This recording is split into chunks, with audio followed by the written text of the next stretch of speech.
আসসালামু আলাইকুম ওয়া রাহমাতুল্লাহ। সম্মানিত প্রিয় দর্শক, আজ পবিত্র লাইলাতুল বরাত অর্থাৎ পবিত্র শবে বরাত। এই শবে বরাতের 5টি আমল রয়েছে। এই 5টি আমল সম্পর্কে আলোচনা করার চেষ্টা করব ইনশাআল্লাহ। শবে বরাতের রাতে 5টি করণীয় রয়েছে।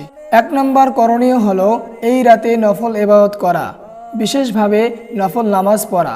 2 নম্বর করণীয় হলো দোয়া করা, আল্লাহর কাছে যা কিছু চাওয়ার সব কিছু চাওয়া, বিশেষভাবে গুনাহ থেকে মাপ চাওয়া। 3 নম্বর করণীয় হলো আগামী দিন রোজা রাখা। 4 নম্বর করণীয় হলো যদি কেউ পারি ব্যাপক আয়োজন ছাড়া কবর জিয়ারত করতে যাওয়া। 5 নম্বর করণীয় হলো সম্ভব হলে ইবাদতের পূর্বে এই রাতে গোসল করে নেওয়া।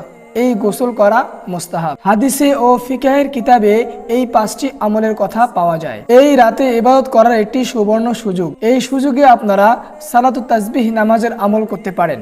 সালাতুত তাসবিহ নামাজ একটি গুরুত্বপূর্ণ নামাজ। এই সালাতুত তাসবিহ নামাজ সম্পর্কে পরবর্তী ভিডিওতে আলোচনা করব ইনশাআল্লাহ। সম্মানিত প্রিয় দর্শক, আসুন এই রাতে বেশি বেশি কোরআন তেলাওয়াতের আমল করি, বেশি বেশি করে তাসবিহ তাহলিল পাঠ করি, বেশি বেশি করে নফল ইবাদত করি। আল্লাহ পাক রব্বুল আলামিন আমাদের সবাইকে এই রাতের যে আমলগুলো রয়েছে এই আমলগুলো সঠিকভাবে পরিপূর্ণরূপে আদায় করার তৌফিক দান করুন।